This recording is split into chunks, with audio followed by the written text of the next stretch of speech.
A gente vai abrir o noticiário indo direto ao Rio de Janeiro. Hoje cedinho, às 6 horas da manhã, um homem armado fez refém um grupo de pessoas dentro de um ônibus na ponte Rio-Niterói. Rodrigo Viga está por lá, acompanhou toda essa movimentação já desde cedinho e traz atualização para a gente agora. Bom dia, Viga! Fala, Ed, deixa a vida me levar, tudo bem ou não? Levar. Tudo beleza, Vi? Eu adoro esse samba, pô. Né? Mas aí você tá falando do VAR, né? A tecnologia. Aí, levar, entendeu? Separa a sílaba aí. Mas eu ainda, apesar de toda a polêmica, viu, Viga, eu fico com o VAR. Ele acho que faz parte. Tem que usar melhor, né, Edgar? Isso é verdade. Os ingleses ficaram estudando e agora botaram na prática algo muito melhor do que a gente está fazendo. Mas a promessa é de que agora vai ser tudo on time, real time, online, essas expressões assim, instantaneamente, viu, meu caro Edgar? O Edgar, nós estamos aqui numa rampa de acesso, aqui estamos na ponte Rio-Niterói, né? Onde pouco antes das 6 horas da manhã de hoje, um sequestrador fez mais de 30 pessoas de reféns em um ônibus coletivo executivo que vinha da região metropolitana aqui para a capital. Nós temos imagens aí que mostram já alguns reféns sendo acudidos pelos socorristas, pelo Corpo de Bombeiros e também o sequestrador, que ainda não teve a identidade revelada.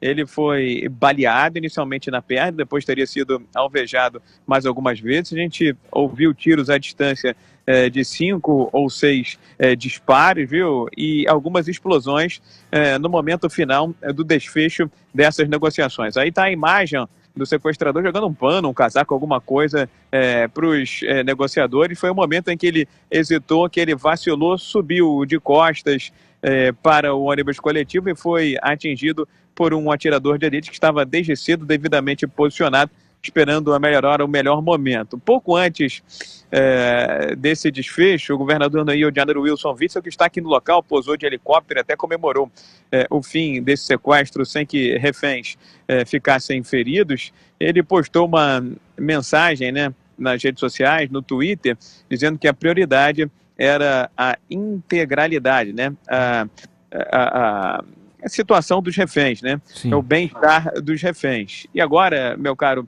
Edgar, ouvintes internautas da Jovem Pan, tudo por aqui parado ainda, vou até dar um giro aqui, trânsito interditado, motociclistas, motoristas, tem gente que está desde 7 horas da manhã tentando seguir para casa ou seguir para o trabalho, e muita gente acabou desistindo, mas esse episódio faz lembrar outros que já aconteceram aqui no Rio de Janeiro. Talvez o mais famoso seja o do ônibus 174, no Jardim Botânico, que teve um fim trágico. Dessa vez, a solução foi um pouco diferente, meu caro Edgar. Eu me lembro até, foi muito comentado esse caso do 174, foi o que, 2009? 2000, mais antigo ainda. Uma pessoa morreu, né? Na ocasião, outras pessoas conseguiram se safar ali, né? Do coletivo, no caso, né? Mas também tem que se olhar, cara, é uma situação extrema, de crise, né? E a polícia, obviamente, tem que estar treinada para um momento como esse, que não foi o caso nesse ônibus, nesse circular 174, né? Eu já estava na Jovem Pan, trabalhava com o saudoso Israel Gimpel naquele ano 2000, e a gente vê uma diferença tremenda da atuação da polícia agora em relação àquele episódio que foi tido como uma espécie de paradigma, um case de o que não se deve fazer numa ação de crise como essa.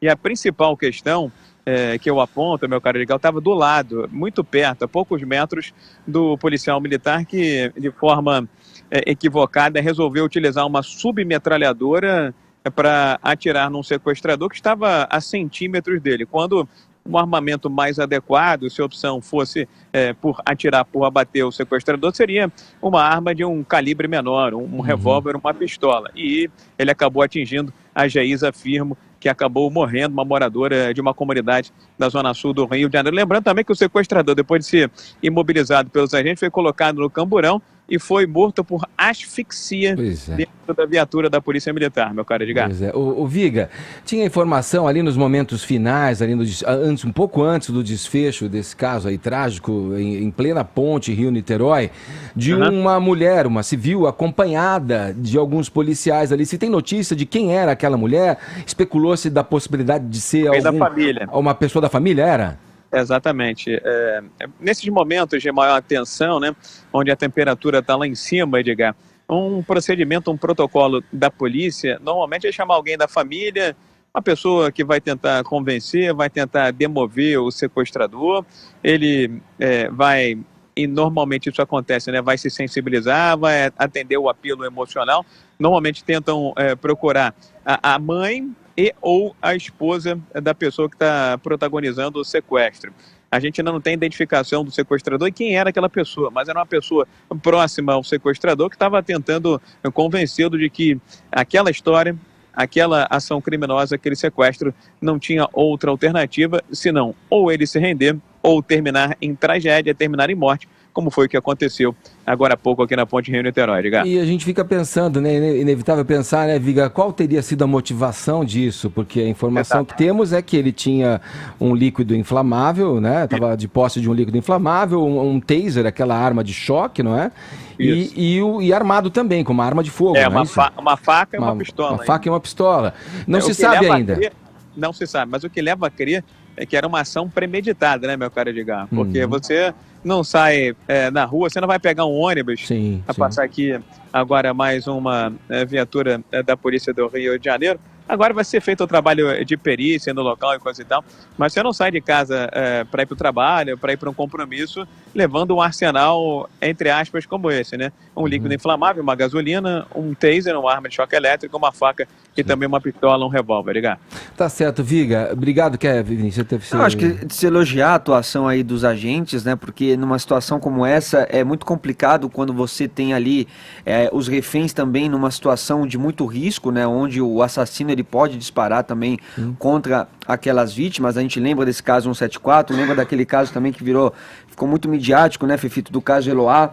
Sim. Onde os policiais entraram no apartamento. Acho que são casos de paradigma mesmo. E o Lindbergh ainda estava, né, com a vítima em mãos, então é muito complicado. E pelas imagens que a gente viu, a polícia esperou o momento certo, né, quando o assassino ele desce do ônibus, não está com nenhum refém ali perto para executar a ação, né? Eu acho que o ônibus 174 também foi um paradigma midiático, assim, porque a gente acompanhou esse sequestro em tempo real, todas as emissoras de TV ao vivo, e era numa época em que o crime de sequestro estava, de certa maneira, vou usar um verbo que não sei se é exatamente o correto, glamourizado no noticiário. O sequestro de Patrícia Bravanel, por exemplo, pouco tempo antes ou pouco tempo depois, mais ou menos, também acabou pondo fim à maneira como se noticiava sequestros antes. Muita gente critica a cobertura do ônibus 174, inclusive por isso, porque acabou transformando num grande espetáculo de mídia.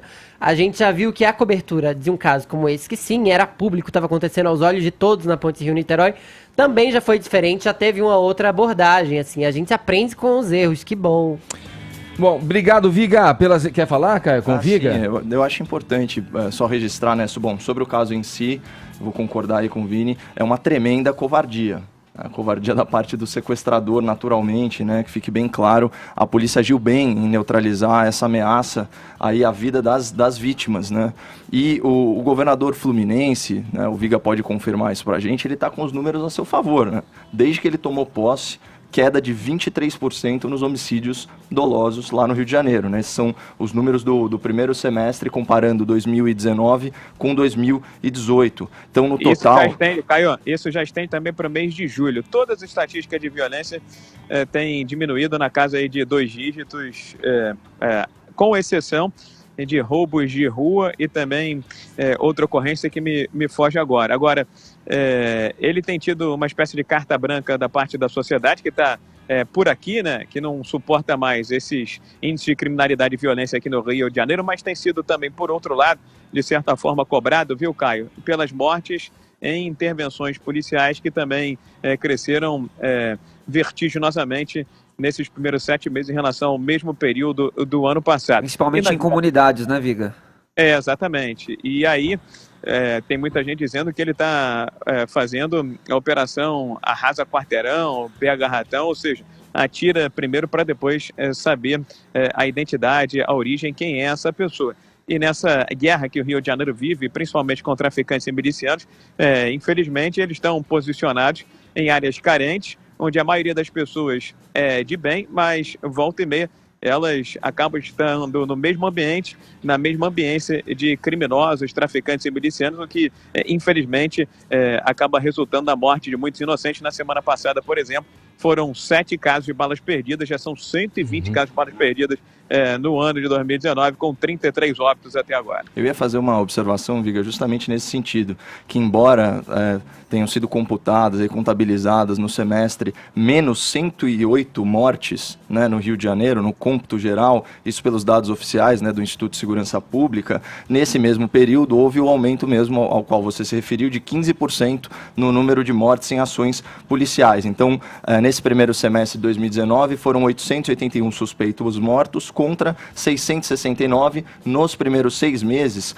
do ano passado. Outro número que chama atenção é a redução de 63% no número de policiais mortos em serviço, né? Despencou de 15 para 7. E você fazendo uma conta que certamente o crime organizado está fazendo, são 125 criminosos mortos para cada policial assassinado. E agora, obviamente, sem desmerecer o trabalho, né, das forças de segurança do Rio de Janeiro, que eu acabei de elogiar, os números do Rio, eles acompanham a tendência nacional. No Brasil, houve redução em todos os indicadores de crimes contra a vida no primeiro trimestre da gestão Moro-Bolsonaro. Então, são menos 22% no número de homicídios, menos 23% no número de latrocínio, né, ou seja, roubo seguido de morte, e a lesão corporal seguida de morte também caiu 9%. Agora, voltando ao Rio de Janeiro, eu acho que está muito explícita essa relação direta que existe entre o aumento da efetividade policial e a redução generalizada nos crimes contra a vida. Infelizmente, violência não se combate com jingle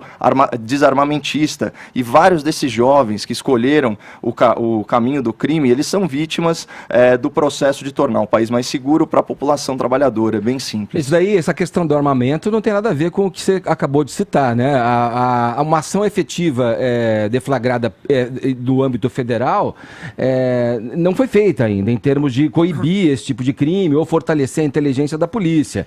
O que talvez tenha, o que eu percebo que você fala sempre, Caio, é um entendimento por parte dos criminosos de que existe agora uma disposição diferente que está à frente dando os rumos da nação nessa questão da segurança. E é importante falar da política do Rio de Janeiro, que tem matado muita gente inocente. Aliás, nos últimos dias, pelo menos 5 pessoas inocentes com riqueza de relatos e provas de que eles não eram bandidos. Aliás, estudantes voltando do colégio, indo para a academia. Tem a mãe com o bebê, a mãe com o bebê. Um deles resgatado pelo próprio avô, que era motorista de ônibus. Então, assim, no final das contas, combater bandido tá tudo certo. Agora, matar inocentes como dano colateral, porque a polícia não sabe distinguir bandido e mocinho, eu volto a frisar uma questão do treinamento, da perícia, né, da inteligência da polícia.